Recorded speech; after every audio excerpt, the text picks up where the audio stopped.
नमस्कार,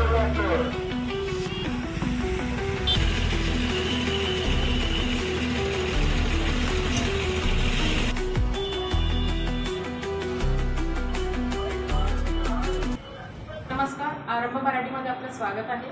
तब्बल 10 कोटी रुपये खर्च करून बांधण्यात आलेल्या धाराशिव येथील बस स्थानकाची अवस्था क्रमांक उद्घाटन केलेल्या बस स्थानकाचे निम्मे काम अजूनही अपूर्ण असल्याचे दिसत आहे। 1.5 महिन्यानंतरही बस स्थानकाचे काम सुरूच आहे। 22 फलाट असलेल्या बस स्थानकाचे केवळ 11 फलाट वापरता येत आहेत।